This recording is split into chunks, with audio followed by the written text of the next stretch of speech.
you'd like to sit? Oh, it doesn't really matter anywhere. I am just famished. Let's see. What about that table over there? Well, that's fine. You know, that's where Terry and I sat the day that we bumped into you and Amber. Oh, I remember. You know, I had Terry over for dinner last week. And Amber showed up for that one, too. Good evening. It's a peace offering from Amber. I feel like a peacock in this thing. Well, I like it. You should wear more things like that. It's bright. Bright. You mean blinding? No, I mean stunning. Take my word for it. You could really turn some heads with just a little bit more effort. Thanks. But that's not my life's ambition. Well, I didn't say that it should be, but give me a break, will you? Let me see a little bit more of Stacey Phillips, the woman, instead of just the reporter.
Yes.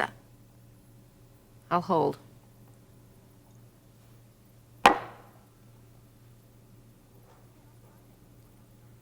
Yes, could I make an appointment with Dr. Galvin, please? Yes, as soon as possible. Do you think you could fit me in sometime today? Oh, great, yes. What? Oh, a checkup. And whatever else is necessary. Yes. Amber Phillips. Fine, thank you. Goodbye.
Got another cup of coffee? This isn't a social call, Harold. Get me those papers. I just love the way you always ask for everything so pleasantly. There you go. It's what you already know, though. Who has custody of Eric? Wrong. Who will have custody of him? You're still having pipe dreams, aren't you? Well, it's just as I thought. I want you to file suit today, and then I want you to check on setting up a hearing, and then I also... Wait a minute. Who's being sued? Miriam, and pay attention. I don't want these proceedings to be long and drawn out. What's with you? Just do it. Paul has custody of Eric. You know that. He always has. Well, obviously you haven't heard. Heard what? Paul's plane crashed yesterday somewhere off the Atlantic. It crashed? That's what I said. His body hasn't been found. They've called off the rescue operation, and to all intents and purposes, he's dead. Oh, I don't believe that. It's typical of Paul. He can't even survive. Well, you're all hard, aren't you? I'll show my respects at the memorial services. For Eric's sake, of course. Now I follow you. You figure with Paul out of the way that Miriam will have custody of the boy. Which is absolutely unthinkable. And you think it'll be easier to get him from Miriam than it would have been from Paul. She's ruining my grandson's future, and I won't stand for it. You know what she's done again? She's gone off to that madhouse in Chesterfield. Well, at least she can get some sympathy there for a lost loved one. Well, she took Eric with her. And why shouldn't she? Charles, I've told you before, you don't have a legal leg to stand on. Then it's up to you to see that I do. And how do you propose that I do that? Pull something out of some magic hat? Why not? You're certainly no stranger to a bag of tricks. Would you like me to enumerate a few of them? I'll bet the Bar Association would love to hear about them. Now, are you going to represent me or aren't you? There's nothing to represent, Charles. You don't have grounds for a suit against Miriam. Think again. Charles, I wish you would listen to me just this one time. Now, here's how I want you to set the case up. I want you to show up Miriam for exactly what she is, an unstable mother that is not capable of taking care of herself. Look at her record. From your vantage point. A broken marriage. Encouraged by you. Drug addiction. Brought on by you and Nancy Lawson. An obsession with religion, which, in this instance, we can credit Ione Reblin for. And then there's the kidnapping. Stuck out in a shed in the middle of nowhere, guarded by a rapist and a bunch of drug peddlers. Both of whom worked for your former business associate, the late Vince Cardello. That is quite beside the point. I am giving you ammunition, her traumatic experiences. All of which she came through with flying colors, stronger and better than before. Will you stop arguing with me? Now do what I say or else. Or else what? You gonna get yourself a new lawyer? That, my friend, is exactly what I'm going to do. Well, that might not be such a bad idea. Thank you. Thanks. Because I want your friends to be my friends. Besides, I enjoyed Terry's company a great deal. Well, I'm glad the two of you get along so well. Oh, we did. As a matter of fact, I want her over again sometime very soon. Well, maybe the three of us can go out together. That's just what I was thinking. Only let's make it a foursome. Is Terry seeing anyone? Oh, no, not that I know of. Oh, There was a time when I thought she and Alex were interested in each other. sounds like a suitable match. Yeah, it turned out it was more interest in his part than hers. Really? She told you herself? Well, no, but I could tell. Deep down, I don't think she's found anybody that can compare with Scott. He was the best anchorman Kingsley had. I wish I'd have met him. He was a man of strong convictions. Like you. Me? Certainly. From what I saw of him on television, Scott impressed me as a man who stood for what he believed in. Like you do now with the clinic. Well, thanks, Kate. Did you eat your salad? I can't. I'm working late tonight. Well, so am I. That's why we'll both need a late night swim. I don't even like the sound of it. Well, look, you told me you were a champion swimmer, right? So am I. There's no chance of anybody getting drowned or anything. That's not what I meant. It just sounds like an old Burt Lancaster movie. Listen, I promise it's not going to be in some deserted cove somewhere with the surf pounding wildly. Just a few laps around the pool. Innocent and wholesome. Honest. Honest? As the day is long. I know your reputation. Look, you can even read to me some of that, Flattery O'Connell or whatever it is to me. Flannery O'Connor. Right, that's... Underwater? Does that mean you'll go?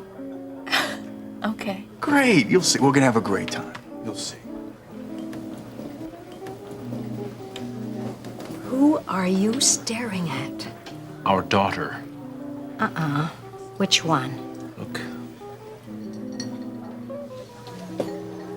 Stacy. with Gil Prescott again. I wonder what's going on between those two. I'm gonna have a talk with him, Now, Dave. just to find out what's going on. Oh, Stacy, Gil. What a surprise to see you. Hi, Mom. Dad?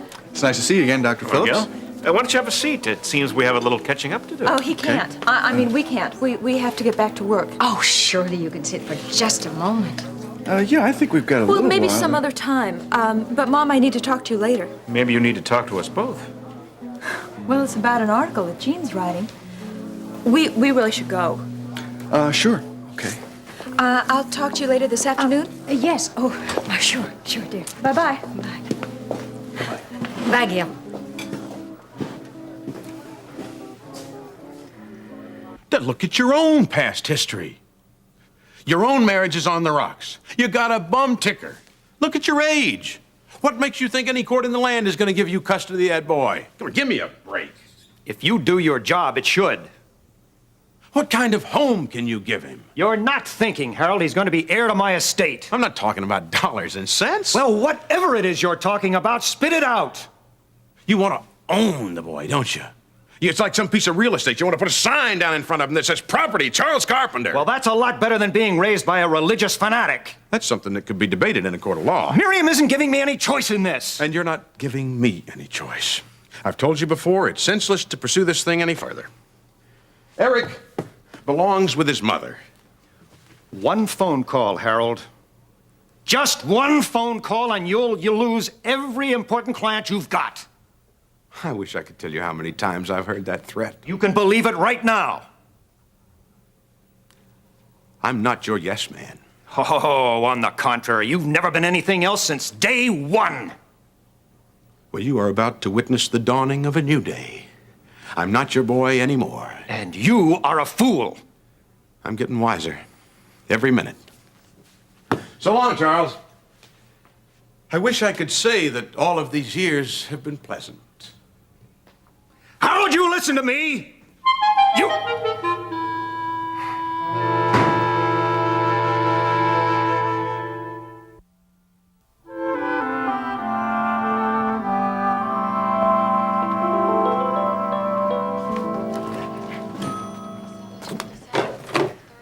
Dave. Hello. Terry, I didn't see you there. I know. Why do you think I stopped you? What's the director of nurses doing behind that desk? Following a kingdom principle. A leader is also a servant. I'm standing in for Connie until she gets back from her break. We're a little short-handed today. And who's standing in for you? My secretary, she's holding all my calls. Well, no wonder you didn't return my call.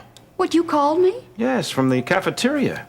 And you better get down there as soon as you're free. What, an emergency? Yeah, it's a matter of life and death. The vendor just delivered your favorite ice cream, Swiss chocolate almond. Aha, you remembered.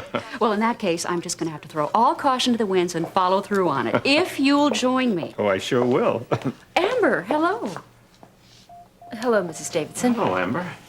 Dave, this is the first time I've ever seen you here. Nothing's wrong. You're all right, aren't you? Fine. I'm just here for a routine checkup. Well, that's very smart. You know, a lot of people don't do that. Excuse me, I really don't want to be late. I'll tell Mother I ran into you two. Yes, do that.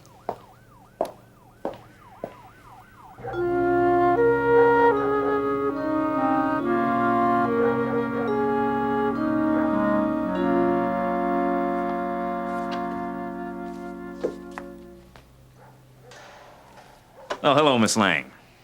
Who are you? I'm Dan Myers. We haven't met before. Myers, that name sounds familiar. It should. My signature's been on several contracts that planning and development approved. You're a lawyer? Currently. That is when I'm not doubling as a financial consultant. Now I remember. You're the guy Nancy kept calling. Nancy.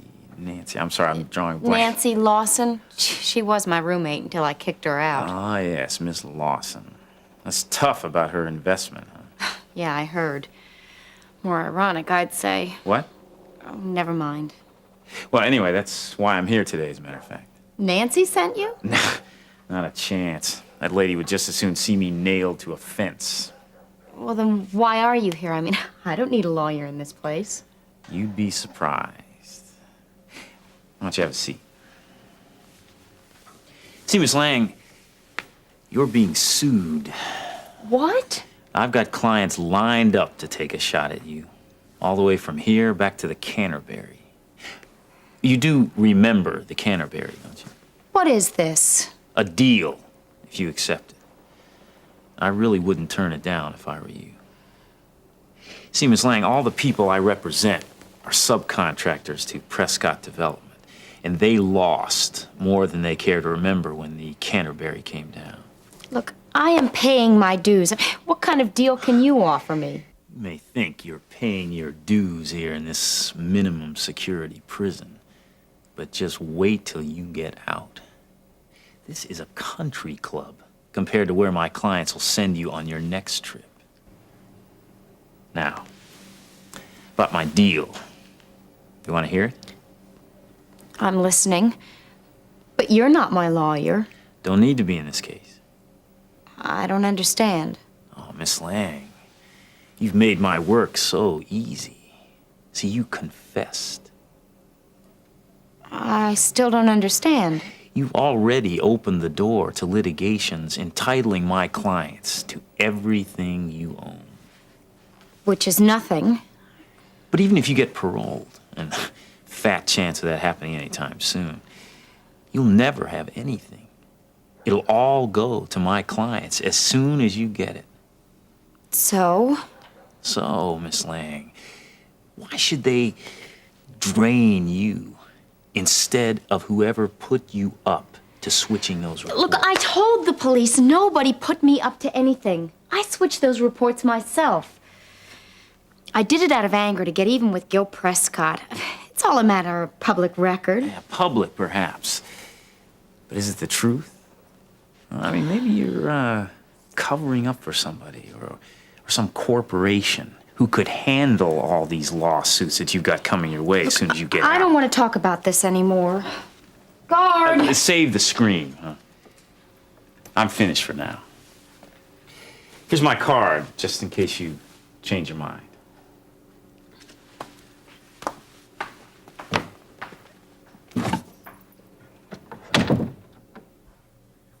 Let's see, your last physical was a year ago under Dr. Borman.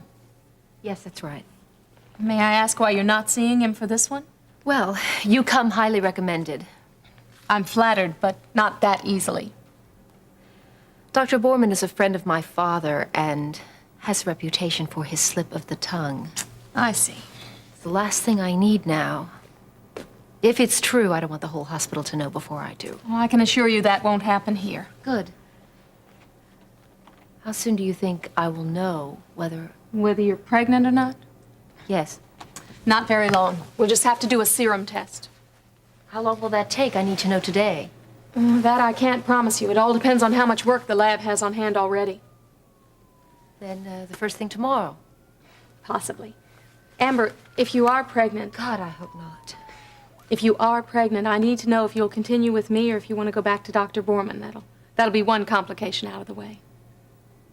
You think I really am, don't you? I never make guesses. I'm always very careful. This has never happened before. There can always be slip-ups. They're very inconvenient. Those 9 months will go by much more quickly than you can imagine. 9 months out of my life could be the end of my career. Lots of women go back to work after childbearing, even models, Amber. Could we just get this over with, please? All right. Looks like you've filled out everything I need. You'll just see the receptionist. She'll take you to an examining room. I'll be in shortly.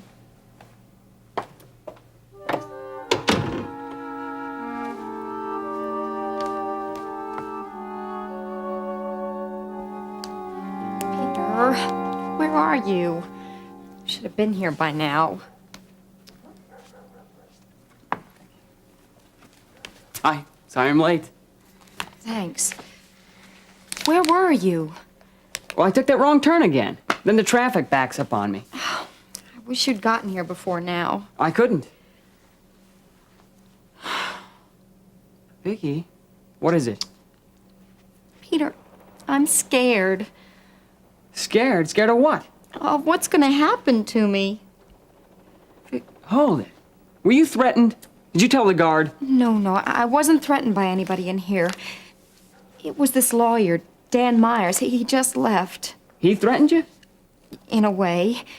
See, he has these clients who are suing me, and he said if I didn't tell him who helped me switch the soil analysis report, then his clients are going to go on suing me for the rest of my life. They can do that? According to him, they can. Peter, what am I going to do? Well, we know who really switch the reports. Well, I wouldn't mind if she was sued for the rest of her life. Yeah, but it was my signature on the paper, and I'm the one who's taking the rap. Besides, she's made sure to cover her tracks every step of the way. What's the use? I'm guilty anyway.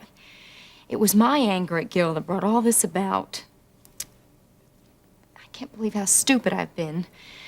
For the rest of my life, I am going to be paying for that mistake, and there's no one to help me. Vicky, I'm going to help you. Thanks, Peter, but I think I need legal help. I can get you legal help. You can? Yeah, I know a lawyer. His name's Harold Webster. Harold Webster. You know him. Only through Nancy. She didn't speak very highly of him. Aunt Nancy doesn't speak highly of anybody. He's an okay guy. He's my mom's lawyer. He'll help you. I know he'll help you.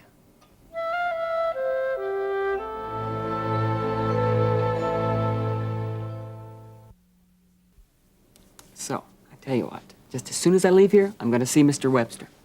You do that for me? I mean, can you really get him to come up here? Even if I have to twist his arm a little. What would I do without you? I'd like to think you couldn't. Listen, Peter, I just want you to know... I guess I have to go now. Yep, time's up.